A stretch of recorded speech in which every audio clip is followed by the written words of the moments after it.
तो जो एमएसपी वर्तमान में है हाँ, हाँ। वो भी नहीं रहेगी।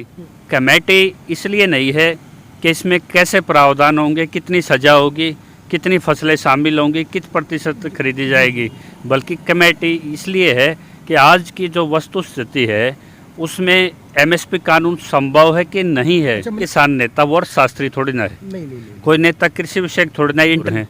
क्या कोई कानून बनाने में खाली एक दो स्टेट के प्रतिनिधि तो जा सकते हैं? ये समझिए ये साजिश है, ये चाल है। डॉक्टर साहब, आपकी पृष्ठभूमि जो है वो कानूनी ज़्यादा है और आंदोलन में भी आप सक्रिय हैं। मैं जो आपसे सीखना चाहता हूँ और समझना चाहता हूँ, ये कमेटी और कानून में जो अंतर है, क्योंकि हमारे जैसे जो नौजवान एक वर्ग है वो ये चाहता है कि कोई एक्सपर्ट उन्हें सलाह दे कि कमेटी और कानून बनाने की जो प्रक्रिया है उनमें क्या अंतर है और उनसे क्या फ़ायदे और क्या नुकसान है। जी, अगर लेजिस्लेटर की लैंग्वेज में अगर आप पूछना चाहते हैं तो कानून बनाने की एक ही प्रयोगशाला जिसको संसद कहते हैं, जिसके दोनों सदन और राष्ट्रपति मिलकर संसद होती है, वहाँ जो हमारे संसद जो चयनित हैं, लॉ मिनिस्ट्री कई बार जब कोई कानून बनाती है तो उसमें उस पब्लिक सजेशंस भी इनवाइट कर लेती है। उससे पहले उसके ऑब्जेक्टिव क्लियर हो जाते हैं कि वो इस सब्जेक्ट मैटर पे कानून बनाने जा रही है, तो वहाँ कमेटी की प्रासंगिकता समझ में आती है। अब जो आंदोलन में जो कमेटी की बात कर रहे हो, विशेषकर आप जानना चाहते हैं एमएसपी कानून की संभावना को, तो ये जब जो अपना अनरेस्ट का पीरियड है, आज आंदोलन का है, जब पीस पीरियड चल रहा होता, कोई आंदोलन नहीं होता, तो सरकार से बातचीत भी होती है चरणों में, कमेटियाँ वहाँ पे उनकी प्रस्तावना या ऑब्जेक्टिव समझ में आता है। लेकिन जब आंदोलन चल रहा और आपकी दो प्रमुख मांगों में से एक मांग आपकी रहती हो, तो आंदोलन के चलते कमेटी बनाने का मतलब है ये आपने एक ऐसे सजेशंस आएंगे उससे निकल के, उसकी कोई टाइम फ्रेम नहीं होगा। यानी कि कानून बनाने में आप पे सीधी लाइबिलिटी थी कि आप कानून एमएसपी पे बनाइए, तो उससे अपना बर्डन शिफ्ट करके जो घर वापसी के लिए जो जत्थेबंदियाँ थी, जो विपक्ष की पीछे से सपोर्ट थी, मैं सीधा नाम लूँगा अमरिंदर सिंह का, वेस्टर्न यूपी के नेताओं का, उन्होंने घर वापसी के लिए अपना एक सुरक्षा कवच खेला। मोदी, अमरिंदर और ये जो विपक्ष की एक जो 60 गांठ के बाद इस कमेटी की प्रस्तावना मोदी के स्पीच में डाली गई और सीधा सा संदेश दिया गया कि फरवरी में मोस्ट प्रोबेबली WTO की मीटिंग है, उसमें 15% एक लिमिट भारत पे लगने जा रही है। यदि उस अनुबंध में भारत चला जाता है तो जो एमएसपी वर्तमान में है वो भी नहीं रहेगी। आप समझिए कि 1950 आज एमएसपी रेट है गेहूं का, अंतर्राष्ट्रीय बाजार में वो 1300 और 1400 के बीच में है, और जो चीनी है आपकी वो आज अंतर्राष्ट्रीय बाजार में 7-8 रुपये कम में है। तो आप जो रही सही एमएसपी अनुबंध में शामिल होते हैं बिल्कुल सिरे से ख़त्म हो जाएगी। तो कहाँ तो 25 साल से एमएसपी की कानून की लड़ाई, ये कानून की लड़ाई भी अलग अलग हाई कोर्ट की डायरेक्शन जाई कि मंडी में सबसे बोली एमएसपी से ऊपर होनी चाहिए, डायरेक्शंस थी डबल बेंचों की। तो लीगल डायरेक्शंस भी 25 साल से जो 27 राज्यों के जो पंजाब हरियाणा के अलग जो किसान नेता काम कर रहे हैं उनके भी प्रायोरिटी में था। तो ये जो प्रायोरिटी के मैटर को शिफ्ट करने के लिए उन्होंने बड़े चतुराई से पंजाब के और वेस्टर्न यूपी के विपक्ष नेताओं के साथ मिलके ये कमेटी का पासा फेंका है।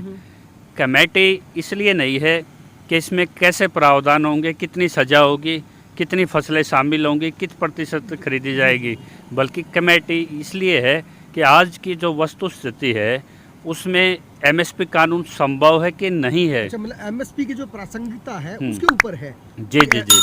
तो मैं बिल्कुल आपसे ये पूछना चाह रहा हूँ और जो समझने की कोशिश कर रहा हूँ, बिल्कुल एक बिना पढ़े लिखे एक अनपढ़ व्यक्ति के नज़रिए से मैं आज ये पूछना चाहता हूँ कि कमेटियों में जो सुझाव दिए जाते हैं, क्या सरकार बाध्य होती है उन सुझाव देने, मतलब उनको इम्प्लीमेंट करने पे? स्वामीनाथन कमीशन था, सैकड़ों कमेटी आई हैं, उनकी रिपोर्ट कभी बाइंडिंग नहीं होती। सबसे पहले तो प्रधानमंत्री का एक ऑब्जेक्टिव क्लियर होना चाहिए था कि एमएसपी पे मैं कानून बनाने जा रहा हूँ, तब लॉ मिनिस्ट्री के अंदर वेबसाइट पे या ओपन सजेशंस इनवाइट होते। आप कमेटी में 4-5 किसान ले लोगे, 10-20 अपने फाइनेंशियल एक्सपर्ट ले लोगे, जो किसान नेता वो शास्त्री थोड़ी ना है, नहीं। कोई नेता कृषि विषयक थोड़ी ना, इंटरनेशनल जो मार्केट का कोई ज्ञाता थोड़ी ना है। तो सरकार एक नैरेटिव पे काम करे कि पूरे गवर्नमेंट ऑफ इंडिया का बजट 1,37,000 करोड़ के आसपास बताते हैं और ये कह रहे कि 1,13,000 करोड़ तो अकेला 23 फसलों के प्रोक्योरमेंट संपूर्ण खरीद पे हमारा लग जाएगा, तो लास्ट में यही नैरेटिव वो शामिल नेता भी नहीं तोड़ पाएंगे। जबकि हमारे वेटरन्स लीडर हैं, जैसे सोमपाल शास्त्री है, देवेंद्र शर्मा है, उनके पास रोड मैप है, लेकिन जिनको वास्तविक इकोनॉमी का ज्ञान है, Q2 में कोविड पीरियड में इसी एग्री इकोनॉमी ने भारत की इकोनॉमी को डाउनफॉल से बचाया था। तो जिनके पास वास्तव रोड मैप हैं उनको वो कमेटी में शामिल नहीं करेंगे। अच्छा। जिनके जिनके पास विजन है, रोड मैप है, तो ये नेता शामिल होके सिर्फ घर वापसी का तो ये सर्टिफिकेट लेना चाहते हैं कि हम कमेटी में आपकी लड़ाई लड़ रहे हैं, लेकिन लड़ाई सीधी मोदी के पास चली जाएगी। जहाँ से आंदोलन शुरू हुआ था हम उससे भी 25 साल पीछे पहुंच जाएंगे। मैं जहाँ तक अभी तक ये समझ पा रहा हूँ इस वाक्य से कि हो सकता है इससे कुछ किसान नेता अपना घर वापसी का जो एजेंडा है उसको सिद्ध करने की कोशिश कर रहे हों, उनको एक स्पेस मिल जाएगा घर वापसी जाने का कि भाई ना तो उनके ऊपर कोई लांछन लगेगा, ना उनके ऊपर उंगलियां उठेंगी, ना उनकी संपत्तियों की जांच होगी, ना उनकी सामाजिक जो प्रतिष्ठा है वो धूमिल होगी। देखिए, कोई भी बड़ा आंदोलन खत्म करना है तो आप लाख किसानों को नहीं समझा सकते। ठीक है। हर एक किसी भी आंदोलनकारी को पकड़ो, किसान को कहेगा हमें लिखित में चाहिए, लिखित में ये नहीं पता उसको क्या अधिसूचना चाहिए या हमें कानून का फॉर्मेट चाहिए। आप ये देखिए जो 5 नाम आज भेजे गए हैं, इन नामों में आप इसको ध्यान से देखें कि 27 राज्यों के प्रतिनिधि और हैं। क्या कोई कानून बनाने में खाली 1-2 स्टेट के प्रतिनिधि तो जा सकते हैं, और ये तो कानून बनाने की प्रक्रिया में भी नहीं जा रहे, ये सिर्फ संभावनाओं में जा रहे हैं कि एमएसपी कानून आज के समय संभव है क्या नहीं है।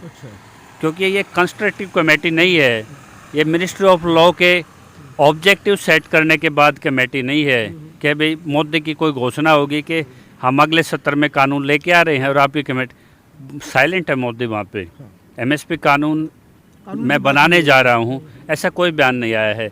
तो कमेटी का मतलब है कि बर्डन इन्हीं के नेताओं पे छोड़ना और लाखों किसानों को भ्रमित करने की बजाय इन्हीं के 2-4 लीडर्स को पकड़ लो, जो आगे कोई बीजेपी में होगा, कोई नई पार्टियों में पंजाब में खड़ा होगा और सीधे तौर पे ये कहेंगे कि हम भगोड़े नहीं हैं, हम तो कमेटी में अब भी काम कर रहे हैं, जबकि कमेटी का फाइनल रिजल्ट भी बाइंडिंग नहीं है। तो कमेटी एक तरह से इस कानून बनाने की जो प्रबल संभावनाएं आज बनी हुई हैं, जिस पे पंजाब, यूपी से हरियाणा एसकेएम ने भी कम बैक किया है, वीएम सिंह के संगठन ने कम बैक किया, खापों ने खुले पत्र लिखे हैं और यूपी से भी स्टैंड लिया है टिकैत ने। तो अब सीधा सा है कि भाई कानून बनाने की प्रबल संभावनाओं को कमेटी ख़त्म कर देगी और ये आंदोलन आगे चले ना चले इसको भी ख़त्म कर देगी। तो एक सोची समझी ये साजिश है, ये चाल है, इसको कमेटी को कंडम करना चाहिए और जो कमेटी में शामिल हैं वो खुल के बीजेपी ज्वाइन कर लें। अगर वो मोदी के इशारे पे आंदोलन खत्म करना चाहते हैं उसी तरह बीजेपी ज्वाइन कर लें। मतलब कहीं ना कहीं ये है कि कमेटी जो है आंदोलन को खत्म करने का एक माध्यम बनेगी। बिल्कुल बिल्कुल। आज तक कमेटी पे कितने कोई कानून बना है क्या देश में? लेजिस्लेशन प्रोसीजर के लिए लेट डाउन है, तो आप वो प्रोसेस ना लेके आप अधिसूचना ना ला के एमएसपी कानून की जबकि ड्राफ्ट हैं, आप कंज्यूमर अफेयर्स के खुद हेड थे, तो आप उसके जो ड्राफ्ट आपके पास है, प्रोविजंस हैं प्राइवेट बिल से, किस पार्टी को साइन है, तो आप के पास पूरा फ्रेमवर्क है उसका, आप उस पर काम ना करके कमेटी की तरफ शिफ्ट कर रहे हैं ताकि किसान नेताओं में सिर्फ डुल्लू हो जाए और जो पीछे बोला वाला किसान है वो उठ के चल जाए। तो यही इसके पीछे खेल है। डॉक्टर साहब, असलियत मुसीबत तो हमारे लिए भी है। जिस तरह से हम लोग, मैं भी जो है राष्ट्रीय युवा अध्यक्ष के पद पे काम कर रहा हूँ भारतीय किसान यूनियन किसान उत्थान में, आप भली बात परिचित है, तो हम लोग भी उन लोगों तक वो पहुँच नहीं कर पाए हैं कि लोगों को ये समझा पाए। हम लोग समझाते हैं, हम लोग पढ़े लिखे हैं, हम लोग समझाते हैं कि कमेटी से जो है कानून नहीं बनते हैं। ये हर एक नेता या आप जैसे युवा साथी हैं उनको जो भी लीगल एक्सपर्ट हैं हाई कोर्ट सुप्रीम कोर्ट के, उनको उनसे कंसल्ट करना चाहिए कि एक तरफ हमें सीधा कानून मिल रहा है, एक तरफ कमेटी मिल रही है, तो किसान को आज कानून चाहिए, कमेटी नहीं चाहिए। यही चीज़ हमसे स्पष्ट की है। बहुत बहुत धन्यवाद डॉक्टर साहब आपने